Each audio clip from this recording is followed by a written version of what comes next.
everybody, and welcome to the Anzac Day edition of the Collingwood Magpies BigFooty Podcast. I am the Mighty T, and there is absolutely no question or doubt in my mind that the Anzac Day game, and I mean the real Anzac Day game, not the bogus one that's being played in New Zealand, the Anzac Day fixture between Collingwood and Essendon is the biggest home and away game of the season and probably the second biggest game of the year behind the grand final. And it's only fitting that we have a big antagonist from the Essendon board joining us today. We have Jade. Jade, how are you? Very good. Pleasure to be here. Thanks for having me. The pleasure is mine for having the opportunity to have a chat with you. You've been a real presence on our board for the last probably, 4 seasons when you've come on and made your Anzac Day wager, which we'll have a chat about later on. 4 years now, and unfortunately in that time, the only year we actually got a win, I failed to put a wager on with anyone. So I think I'm running 0 from 4 so far. I think we call that karma. When you come onto our board and strut your stuff and can't rub it in. We also have Collingwood faithful man, GETSOMENUTS. GETSOMENUTS, how are you? Very good, Mighty T. How are you, mate? Yeah, not too bad today. It's always a good Easter Sunday lunch after a good Collingwood win, especially over a pack of pretenders that we keep afloat in the AFL. And also joining us, the ever lovely and the ever present Magpie girl. How are you, darling? Darling, I'm very well, thank you, dearest. Just trying something new, trying to make the podcast a little more personal. You'll have 76 and Quicky on your back. We're trying to eradicate sexism on the board. Terms of endearment I don't think should be considered as sexism, but it's okay. All right, sweetheart. I'll have to have a chat with them about it. I'm just a bit disappointed that I wasn't introduced as Sweetie. We'll don't worry, we'll get there in time. The night's young. But I alluded to it a bit earlier on. We talked in the Collingwood North Melbourne game. We had a good week. We had a good win this week and get some nuts. What did you think of this Saturday's game? There was a lot to like and a lot to not like. Yep. Obviously, the win was good. It was a comfortable win, but watching it, I think there was... we really should have... The scoreboard didn't show how dominant we were. I thought we should have won by at least 10 goals. Some bad kicking in the second half. That was like sort of the low light. The highlight was obviously our fantastic play in the first half. Cloak finally decided to clunk a few and kick some goals, which was nice. Mm. So it was good to see him kicking himself back into some form. Nothing like a whack in the stomach to fire him up. Oh, yeah, that was a bit dirty from Thompson. Yeah, but it got him going. See how we go. Did the match review panel look at it, or did he get reported? I don't know. He has gotten a week. He would have gotten off if he didn't have a prior record, but he got a week for it. Okay. Which I actually found a little bit surprising. If I was looking through the match review panel. If you have a chance to look at the Darren Glass incident on Chad Wingard, Darren Glass got 1 week for that as well. So if these are meant to be equal, I think there's a bit of a mistake there. Yeah, but I don't want to see people getting rubbed out for something. That's a 50-metre penalty, nothing more for mine. You don't want to see guys getting rubbed out, but then. Look at Fife got rubbed out for incidental contact. So we don't open that can of worms again, but, that's going to get you rubbed out, then a deliberate act has to, I suppose. And you're absolutely right. You're absolutely right with that. And Magpie Girl, I've got to bring up your point. It did get Travis fired up, that shot, and it reminded me of a game last year against Richmond where I think Alex Rance got in his face. He turned around and kicked 7. It was good to see a return to form from the big man. Hopefully something he can carry on into Anzac Day. On the other side of the coin, Jade, what happened on Saturday night against St Kilda? That was possibly the most putrid display I've seen from an Essendon team in some time. If you speak to a lot of Essendon fans, you'll find one of the major complaints that we've had over the last few years is we have a tendency to play up two teams, but unfortunately we also tend to do the opposite and play down to other sides as well. And I don't want to take too much credit away from St Kilda and Nick Rewald, who was fantastic, but it's just been this ongoing issue we've got as a club that when we get thrown into games against opposition that we really should rightfully expect to beat, we just tend to turn in these absolutely dour and flat performances. It was just a horrible result for the club. And you guys were really breaking down, I thought, in that last kick into the final third. It didn't seem like you had the tall timber to stand up and really have that kind of impact that Rewalt was having. It's obviously too much to ask of someone like Joe Danaher. So, what was missing in the rest of that forward structure? We've actually noticed this. Late last year, but there were obviously extenuating circumstances. But we did have a look at it through the pre-season, and obviously as the season started. It's much as our forward line is not exceptional on paper. We do have some very, very creative players down there. Obviously, Chapman is a great pickup for us. Goddard when he's playing, Windley when he's playing. Obviously, both weren't playing against St Kilda. We don't have any issues clearing the ball, so we actually do tend to win our fair share of contests out of the centre. It's that decision making when we're actually entering forward 50 and where we're placing the ball, and whether we're placing it to advantage is really what's hurting us. When you add into the fact Carlisle at the moment just really isn't working hard enough for the ball, it's just not giving us a lot of options. And what you'll find is we tend to consistently be kicking the ball to a 50-50 or worse as far as Essendon forwards goes, and as a result, we tend to lose possession of the ball. It's a good point you make. Sticking on Essendon just for the moment, I want to have a look at both teams and how we've gone so far this season. Pre-season up to this point, we're at round 6, almost a quarter of the way through the season. What have your impressions been, about the Essendon Football Club in Bomber's third year of coaching? It looks like he's got a few things right at the moment. Yeah, look, we really did go, and obviously it wasn't as radical as some other teams have done in the past, but we really have over the last, 5 to 6 years gone under a full restructure of our list. Whilst we've had some good performances over the last couple of years, the reality is that, a lot of the guys that were getting games for us, were very, very inexperienced. So, now to have players starting to enter that bracket of, 50 to 100 games and even more, it does give us a little bit more consistency. Obviously, what we saw on the weekend would suggest otherwise, but it was a single game. So things seem to be going fairly well from that respect. Obviously, our possession, which in years past has been something that's been widely criticised as very, very good. We do dispose of the ball very well.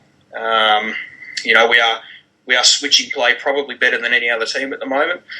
So things, there are some things to look at and go, well, that's going pretty well. We've got quite a few very, very good key defenders. And in fact, I think Carl Hooker would be going very, very close to All-Australian if you were to name it now. Michael Hibbert is obviously a fantastic player for us. Bagguley, another mature age recruit for us, has been going very, very well out of defence. So that's been a positive. And midfield is obviously starting to get a little bit more depth than it's had in the past. You may have noticed in the past, we had Joe Watson has obviously been a sensational player for a few years, but aside from him, we really only had Brent Stanton of any merit at all running through the midfield, and to have players like Dyson Heppel, Heath Hocking running through there now, David Zaharakis, Brendan Goddard, obviously, we're really starting to add to the quality in that midfield. Obviously, our forward line is struggling a little bit at the moment. So, look, there are some things to look at and say, things are going pretty well, but it's kind of hard to spruik about them when you come off a result like we have over the weekend. Well, speaking of ways to improve the side and to have a look at young guys that have really made a difference, in good news on the Collingwood front certainly was the suspended sentence of Marley Williams for allowing to play football this year. Where do you think he slots into the grand scheme of things? Obviously, he can't play this. He's not going to play this week. But you've mentioned guys like Frost, Langdon have been pretty good. Even Sinclair's shown bits and pieces down back. Who would you say someone like Marley Williams displaces, and when can you see him coming back into the mix for selection? You'd have to say I don't know what his fitness base is like, but he did, play all pre-season. So I'd have to say he'd come through the VFL. But depending on his fitness levels would be how long he spends there, I'd say. I think he's someone who would have been missing as well off the half-day crane.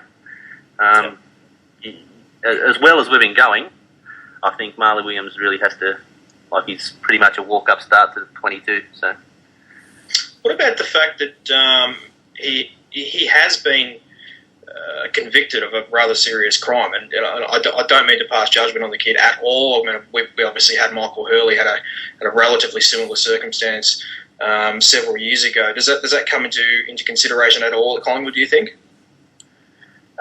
Look, the first podcast, the Mighty T asked me if he gets convicted, do we stick with him? And I said, no, cut him. So, I'm sort of flipping now, my opinion's changed. But, look, that was in the circumstance he got jail time.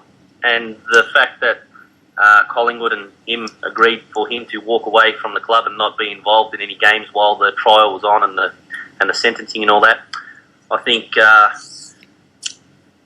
shows enough goodwill, I suppose, to say that, okay, we've done the right thing by the trial and by the victim, this and that. So now that he's been let off, him coming back shouldn't be that much of a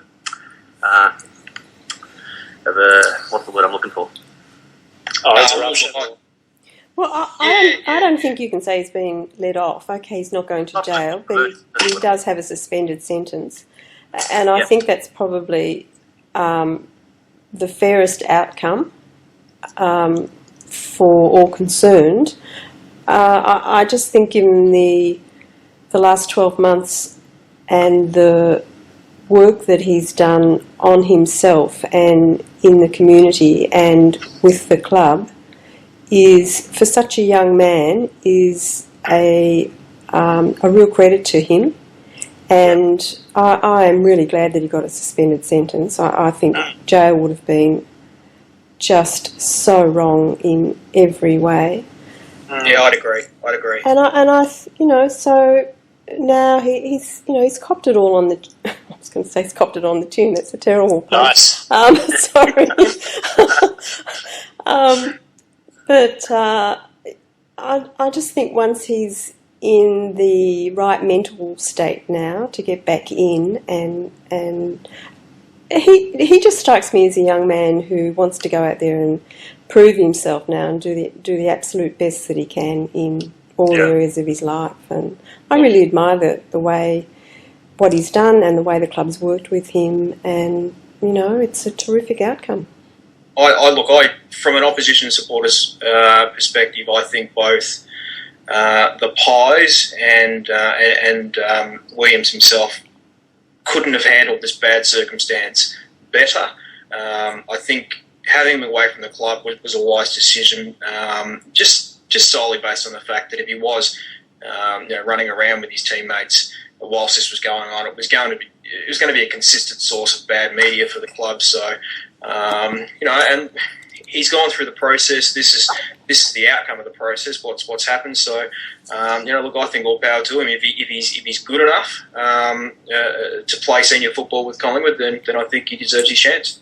Well, speaking specifically on this week's game on Anzac Day, can we really see any changes being made to this side? Everyone almost appears to be fit, with probably Nathan Brown, I think, probably will come back for the VFL. Is there anyone that should make way for someone else in the VFL, or what are your thoughts, GETSOMENUTS? I didn't see the VFL game this week, so I don't know who played well and that sort of thing. Maybe Adams for Blair, maybe. That's about it.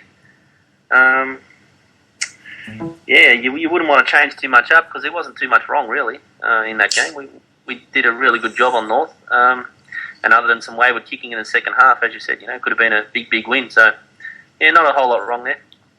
No, absolutely. What about yourself, Jade? I mean, you're always coming off a big loss or unexpected loss. You're going to get knee-jerk reactions. Are you expecting a few changes from Bomber, or is he going to try and stick with a squad and try and make a difference? He's got that ready, by the way. That's probably the main point of concern that I have. I think, look, even if we'd beaten St Kilda, you'd think, depending on fitness, there will be a few changes. in the squad this week. We've obviously Goddard's the big one. Whether he's fit or not is still 50-50 from what I understand. As is the case at Essendon quite frequently, the injury that he was supposed to have, what they represented, seems to be a little bit more serious than first expected. If he's fit, obviously he'll play. He's going to be a big key for our forward line, just in terms of getting a bit of class in there. Winderlich, you'd think, will slot straight back in. There are a lot of Essendon supporters that think he is the most dangerous forward that we have. So certainly I think resting him last week, in hindsight, might not have been a great idea, but in terms of player management, particularly a player that we know, does suffer quite a bit from injury, was probably a relatively good idea. We had a young fellow by the name of Aylett in the VFL this week who racked up a hell of a lot of disposals, somewhere along the lines of 6 inside 50s. From VFL watchers have been quite a rat for him for some time. For those that recall, he was a traded player from GWS along with Sean Edwards, so I think there's a fair chance that he will get a game. Certainly a few players that you think will be at big risk of going out of the side, obviously based on the result. Cole Hardingham, while he has been relatively productive in the forward line so far this year, I would expect might get the tap on the shoulder. Leroy Jetta may be saved by the fact that he did hit the scoreboard against St Kilda, but generally speaking, particularly with the style of game we're playing, he is going to struggle to hold his spot. Whether or not Belchambers is fit is obviously going to be a big one. Fit in terms of able to play, obviously, yes, he did play in the VFL on the weekend and ran out the whole game, but obviously his recovery, considering he's coming back from a long-term injury, is going to be an issue. Is interesting that before you were talking about Grundy, I was thinking that I tell you what, if Belchambers does play, that kid's going to get a workout this weekend, and you'll know a little bit more about him. So I'd expect you'll see probably 3 to 4 changes in the Essendon side, and hopefully we can put in a better performance. That'd be the idea if you could get someone like Belchambers back. Because right now I think that Carlisle hasn't done a terrible job by any means in the ruck, but he's not a ruckman. And from what I can see, when he goes around the ground, it does wear him out. When he plays up forward, he's not making the leads, he's not being that creative and instinctive forward that he was last year in fits and bursts.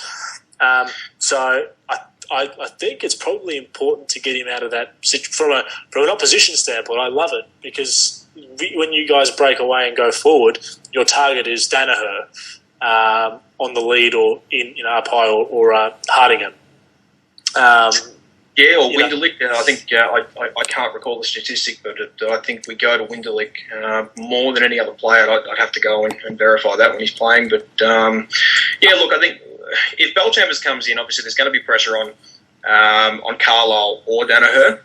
And whilst I can only speak for myself, I think Danaher has been a little bit hard done by in terms of he really has been making an effort to lead to the ball and create opportunities for his teammates, where I think the impression that Carlisle's giving at the moment, and as you said, it is a little bit unfair that we have been playing him in the ruck. He's not running as hard as he has in the past, so I think if one of the two is going to make way, it would likely be Carlisle. All right, talk to me, Get Some Nuts. How are we going to get the win this week? Have you enjoyed the way that we're playing football, or will we need to alter something to try and get up over a pretty competitive Bombers outfit? You know what? We've been very good, as I mentioned earlier in the show. Been unlucky not to be 4-1, to be honest. I like the way we're playing. Solo last week was great off halfback.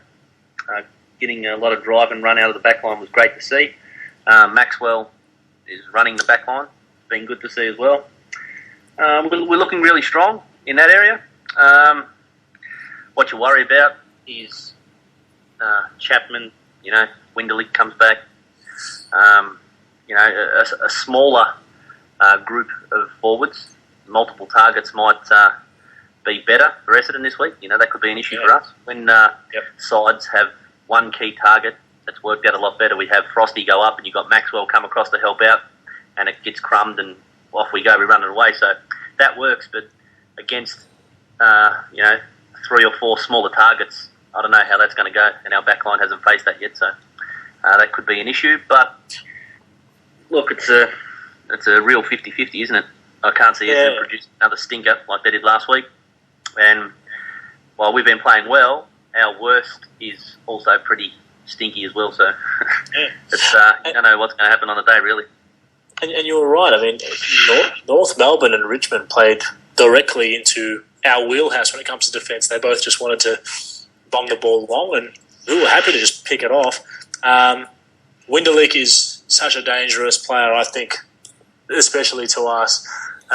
It's one of those things where, you wouldn't mind a really fit Marley Williams just to put on him and have take some of the pressure off Tuvey. I think we can win. I hope that I'm not getting carried away like some people are and talking about Collingwood in top 4, and not saying that it's outside the realms of possibility, but I think I'm going from a couple of weeks ago where I didn't think we'd be an even money chance, and I thought that Essendon would get the wood on us, to thinking it is, as you said, a bit of a coin flip. It just shows that the game style's winning me over bit by bit, and look, it's gonna be a good game. I want to see a good game of football. I don't really want to see a blowout. I don't think the spectacle of Anzac Day deserves a good game of football. So hopefully we're all treated to that on Friday. Yeah, should be good. Jade, what do you reckon? You guys are going to win, and how? Well, look, a week ago I would have said that we would have entered this game as favourites, but when you throw up a game like we did last weekend, it obviously does throw a spanner in the works. It's going to be interesting what we do with Cloak. We have struggled in the past against good tall forwards, but at the moment we do have two really good key defenders in Hurley and Hooker, and you could potentially put either of them on Cloak. I suspect we'll probably go Hurley, at least to start with, just to see how he goes. On Cloak, when he does have a day out as a defender, he does tend to blanket key forwards quite well. It'll be interesting to see how we react to the pressure or lack thereof. The pressure that St Kilda put on, and our reaction to or lack thereof. Whether we do go back to moving the ball very, very quickly, which we've been doing in the first 3 or 4 weeks of the season, but failed to do against St Kilda. Whether or not we can get that free man in defence. Obviously, Heppel's been racking up possessions back there, and if he's left to his own devices, he's obviously very damaging. I echo your sentiments in terms of likely going for a smaller forward line. I think if we get Chapman, Goddard, Winderlick all in the same team, I suspect you'd see Goddard will play the majority of the time. The majority of the game in the forward line. So, that does have the capacity to cause some problems. We've got a very, very underrated midfield. I think up until this week we were ranked number 1 for centre clearances, which might be surprising to people that haven't been watching the stats. Obviously, we were at times playing Joe Watson in the forward line last week, which was just an absolute failure as far as I was concerned. He can be a decent forward, but you really do need to have him playing as a midfield. So, can we win? Obviously, the answer is yes. I dare say this is a flip of a coin game. Will we? We're certainly going to have to put in a lot better performance than we did last week. I'm hoping for a great game. As you said, I don't really want to see a blowout, but I would like to see at least a comfortable win from the Bombers. Well, look, it's certainly shaping up to be a good game. It's good to have both of our teams in relative positions of successfulness and heading in the right direction. So hopefully, as we said, we will treat you to a good game on Friday. And Jade, best of luck. I don't know how sincere it is, but I do wish you luck. Is that good or bad? Yeah, look. Let's just say it's good for the moment. That brings us to the end of our show. I'd like to thank Jade. I really would like to thank you for coming on. You've been a really great sport along the Collingwood board, and you take the jabs well and the banter really well. Everyone who's listening, please get into the Anzac Day wager thread. It's good. It's good value. But thank you so much for coming on and being a really good sport. Absolute pleasure. And GETSOMENUTS, thanks again for your contributions today, mate. You've if we keep you on for a few more, you might have to take my role as host because you've got that natural gift for the gab. I like it. Oh, thanks, mate. Thanks for having me on again. And I'll pop in another 1 or 2 times during the season. But let's not forget cheers, yours, mate. You'll be right. And let's not forget about Magpie Girl, our fearless leader. Thanks again for all your help tonight, Magpie Girl. Oh, you're welcome, sweetie. I can hear 76 now. Anyway. Thanks, everybody. Yeah, so thanks everybody for a good night, and go Pies.